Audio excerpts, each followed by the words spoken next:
Hello all, I, 23-year-old female, am in sort of a pickle and currently the majority of my family is against me.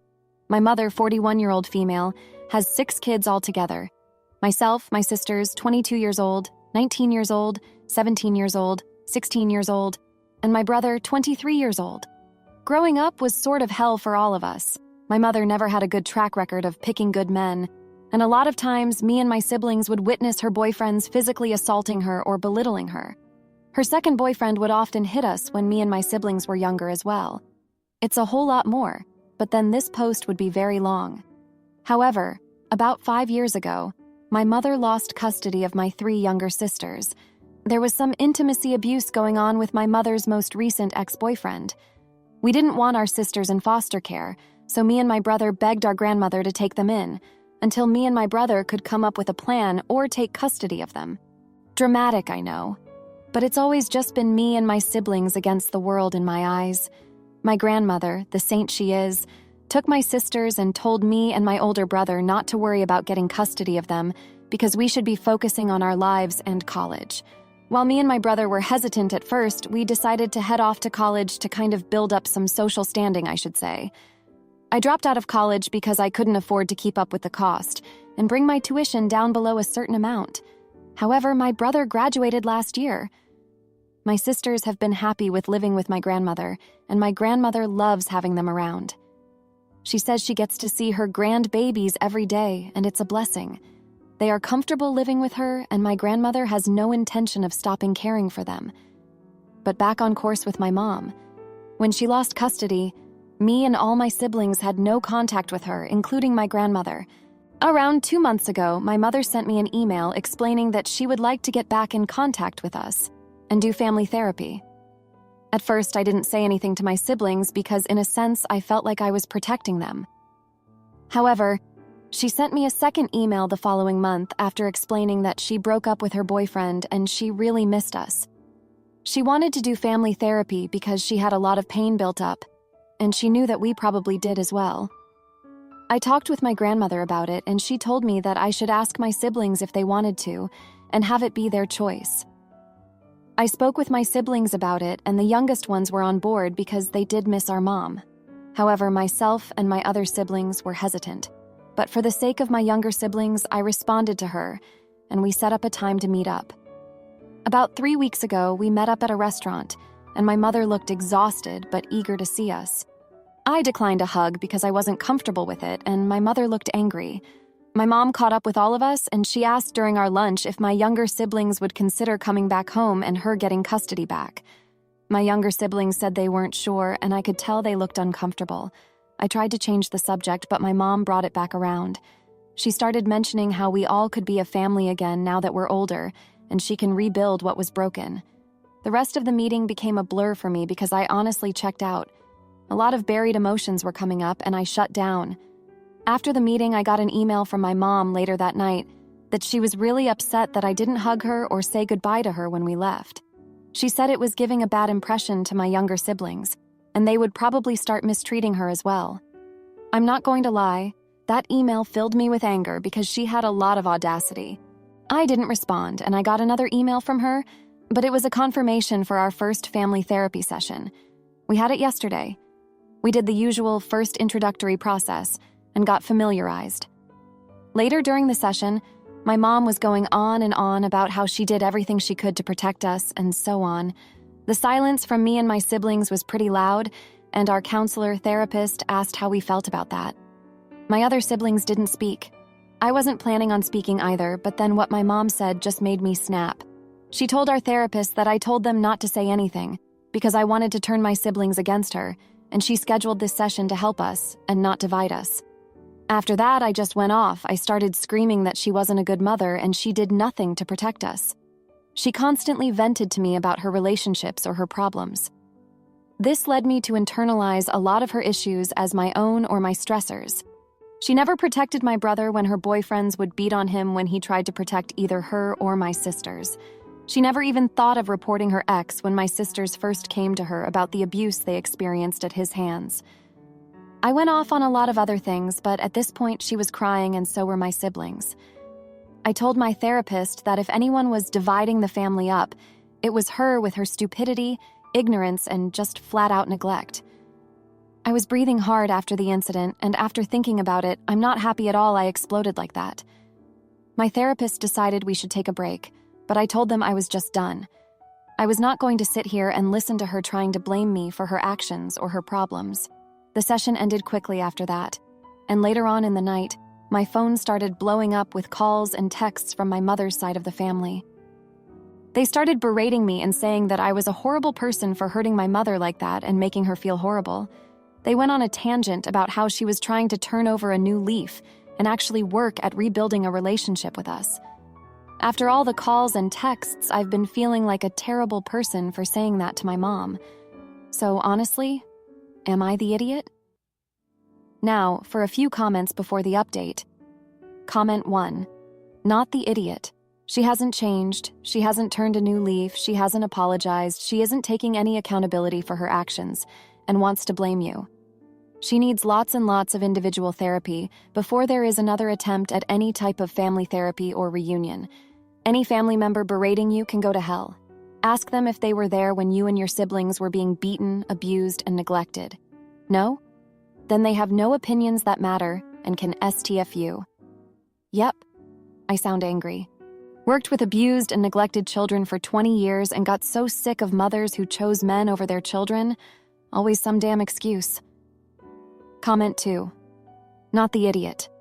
Your mom is clearly the jerk, not just for what she put you guys through back then, but for acting like you should just shrug off everything she did and be besties.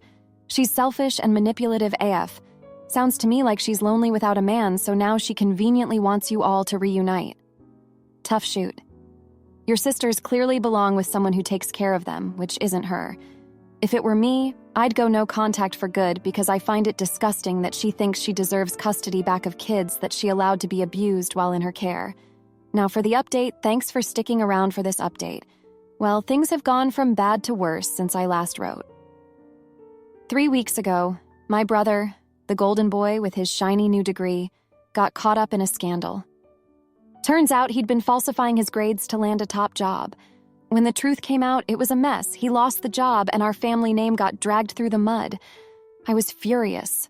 How could he be so reckless? But that was just the beginning. In the midst of this chaos, my mother decided it was the perfect time to play the martyr. She reached out to everyone, painting herself as the victim of ungrateful children, especially targeting me. She claimed she was trying to make amends, but her actions spoke otherwise. She was just stirring the pot, making everything about her as usual. Then the surprise dropped. My youngest sister, the 16-year-old, revealed she was pregnant. And guess who the father was? My mother's most recent ex, the one responsible for the abuse that got her custody revoked. The same man my mother claimed to have broken up with. My world stopped. The betrayal was beyond comprehension. My sister, a child herself, was carrying the child of a monster, and my mother had lied to us all. I confronted my mother, demanding answers. She broke down, admitting she'd been seeing him in secret, thinking he had changed. I was livid. How could she be so blind? My sister was in tears, scared and confused, and my mother had the audacity to ask for forgiveness. I took action. I rallied my siblings, and we supported my sister through terminating the pregnancy. It was a tough decision, but she wasn't ready to be a mother, especially under these circumstances. We didn't need my mother's input. She had done enough damage. After that ordeal, I cut off all contact with my mother. I couldn't bear to see her face or hear her voice. She tried to reach out, but I blocked her number, her emails, everything. My siblings were divided. Some understood my decision, others thought it was too harsh. But I stood firm. I had to protect them, even if it meant being the bad guy in their eyes. The aftermath was a quiet storm. My grandmother, bless her, took it all in stride. She supported my decision and helped us navigate the emotional wreckage. My brother, ashamed of his own scandal, tried to make amends by being there for our sister. It was a start, but trust was broken, and it would take time to rebuild. As for my mother, she became a ghost in our lives. Some distant relatives tried to guilt us into reconciliation, but I shut it down. We had been through enough. It was time to focus on healing and moving forward without the chaos my mother brought into our lives. So that's where we're at. It's been a rough few months, but we're getting by one day at a time. Thanks for reading. My husband cheats and threatens to take our daughter, but I use my diary of his neglect to win custody and leave him with nothing. Am I the idiot for telling my husband's family about his affair with a coworker? Me, female 47, and my husband, male 44, met in college 25 years ago. He is from a Midwestern Christian family. I am an artsy-fartsy, globe-trotting, nose-ring hippie chick. His family thought I was a curious choice, but tolerated me. His mom clearly despised me, even though my son adored me. We married after 3 years together, 20 years ago. I couldn't win this woman over no matter how hard I tried. I bought her lavish gifts and sent my mother-in-law, Mael, and father-in-law, Phil, on a tropical cruise. She still didn't like me. She called 3 weeks before our wedding in 2003 to tell me I'm not family. Over the years, I noticed that my husband always took her side, no matter how hard she mistreated me. His parents live hundreds of miles away. We are in Maryland, they are in Indiana, so it's easy to avoid her. Cut to 2013, and I'm finally pregnant with our first and only baby. I was over the moon. When I told my husband, he said, "Are you going to keep it?" I can't explain it, but something snapped, and I had a visceral reaction telling me, "Forget that, forget him. This marriage is over." During my pregnancy, my husband made me cry regularly about how I ruined his good time by getting pregnant. Both of my parents had died years ago, and I had nobody, so I took his mistreatment. He was a terrible partner during my pregnancy, and the night I went into labor, he went to bed saying, "Hey, wake me up when it's time to drive you to the hospital." Forget that, forget him, right? After giving birth, I was knocked over with postpartum depression, PPD. I could have handled not having my mom if he'd been decent. I could have handled him being awful if I had my mom. I couldn't handle both and was very depressed. He ruined the whole experience of motherhood for me, and I didn't like him anymore as a man. I gave up my job to be a stay-at-home mom, SAHM, living in my late mother's home. I bought out my brother from her estate and kept it. I decided to be a good sport and drive my husband and our 10-month-old baby to have her first Christmas with his family. On Christmas morning, just as I got the baby's breakfast ready, his whole family left me in the kitchen to go open gifts. It broke my heart. I asked my husband to wait while I fed the baby. He shrugged and said, "What do you expect me to do?" before joining his family. It was a slap in the face and the last straw with them. After returning home, his mom wrote me a letter making fun of me for being upset. I haven't spoken to her for 10 years since. My husband takes our daughter to visit them and I stay home. Around my daughter's 2nd birthday, I felt it. He was too close with his work wife. They commuted downtown together, and he wouldn't come home for hours after work. She is a day-drinking, cocaine-addicted married mother of 2, 3 years old and 4 years old at the time. I knew they were fooling around. I snooped and found the messages, the half-used box of condoms in his car, etc.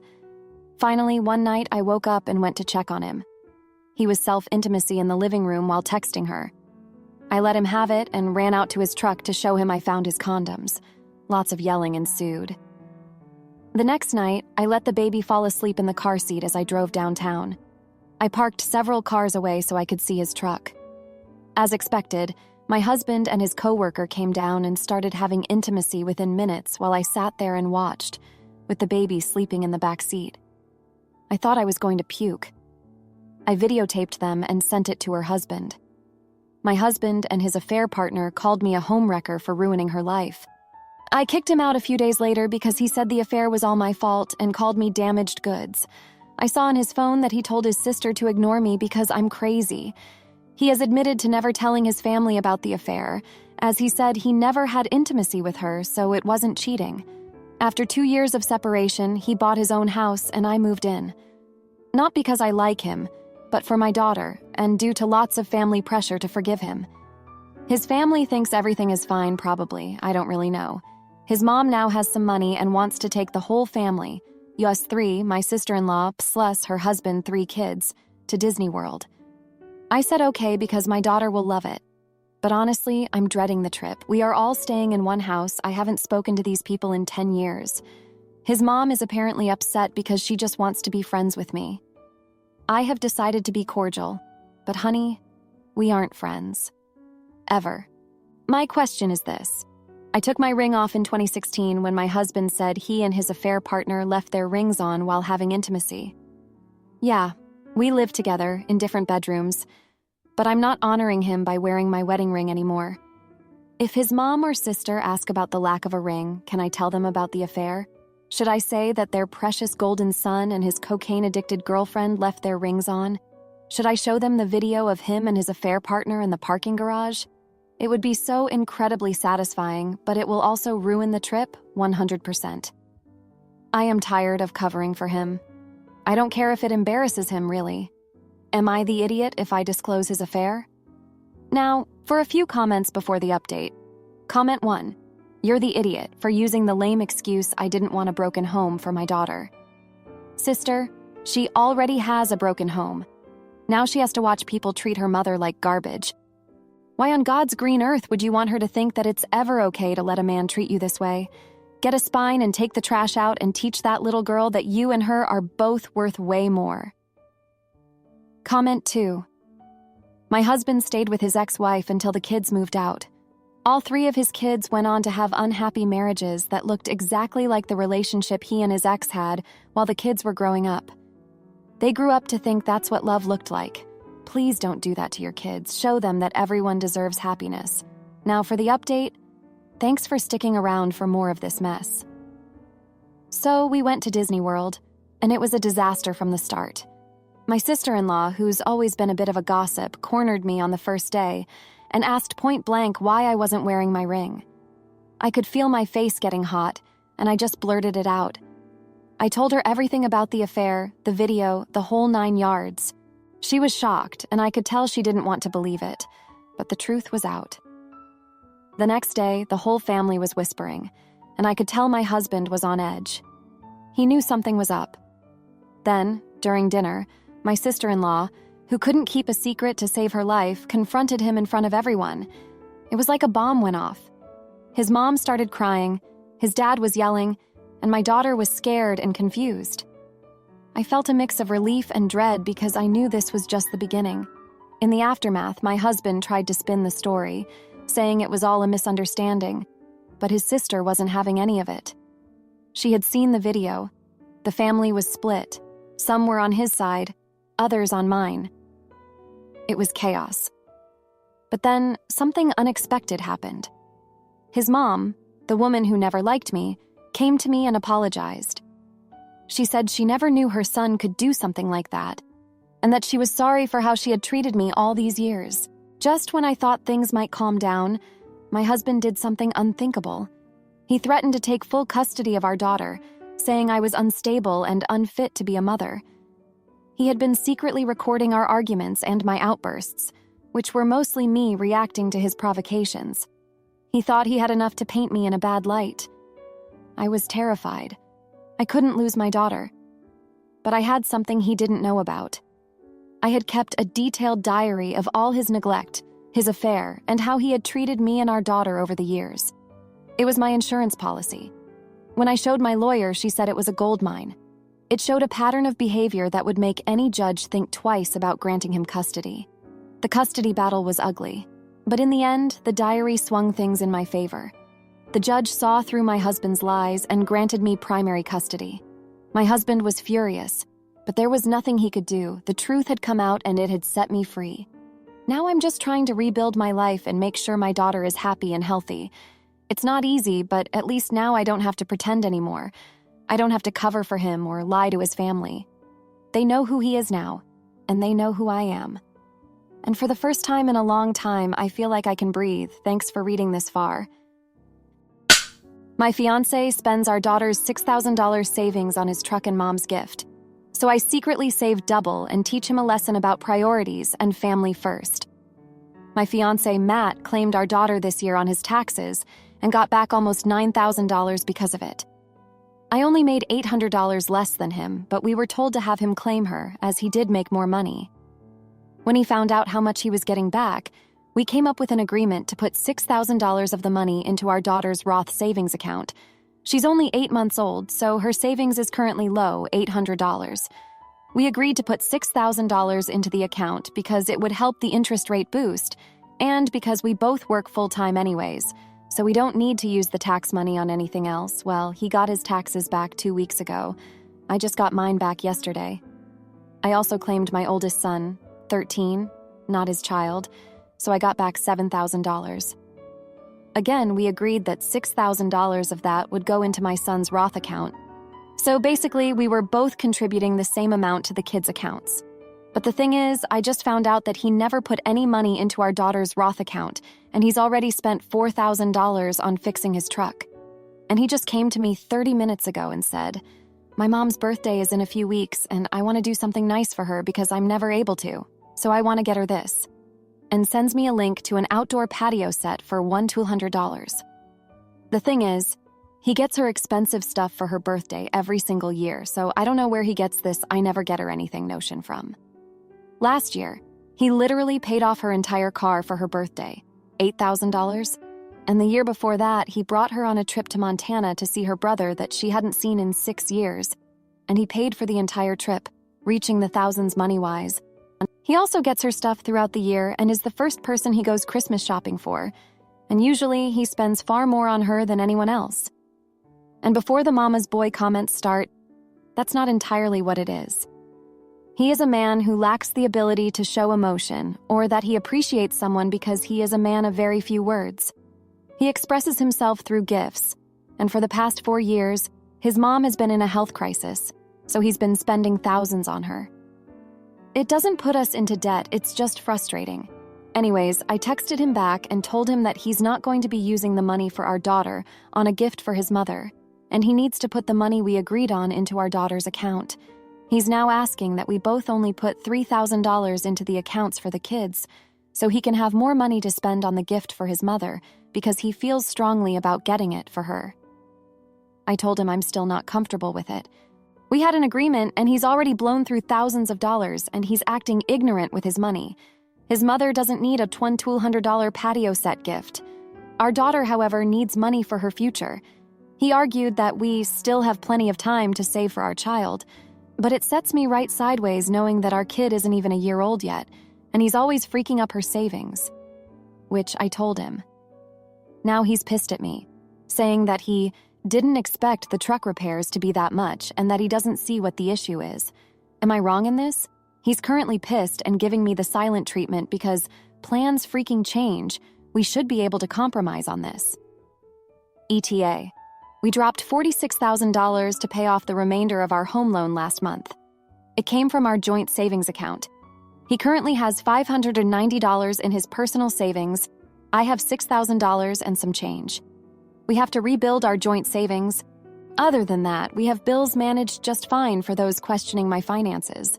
He knows that I'm not going to let this slide, which in turn means that I will end up putting the $6,000 into our daughter's account if he doesn't. That's why I'm pissed. His mother does not need a patio set.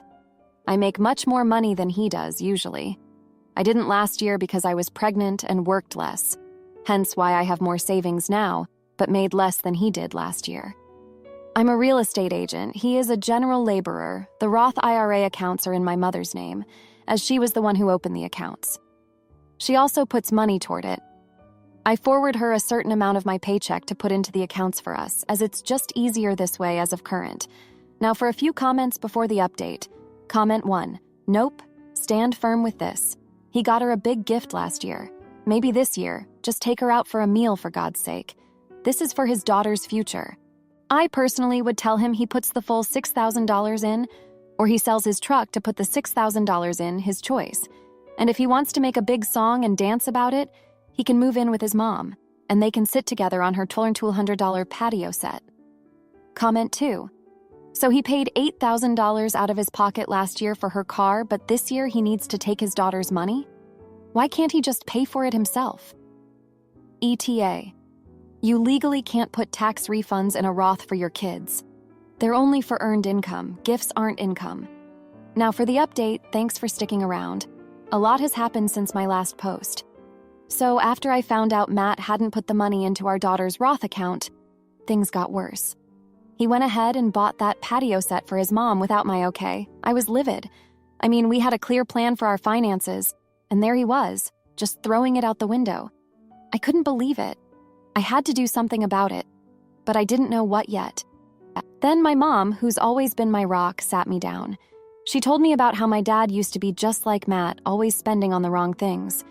But she had a secret account she'd put money into just in case. That got me thinking. I decided to take a leaf out of her book. I started funneling a bit more of my paycheck into a separate account just for me and the kids.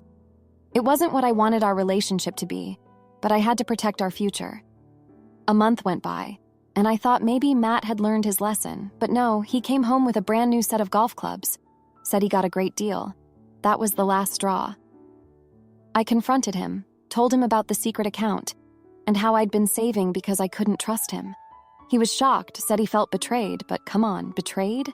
After all he'd done? The argument got heated, and in the heat of the moment, I told him I was considering leaving.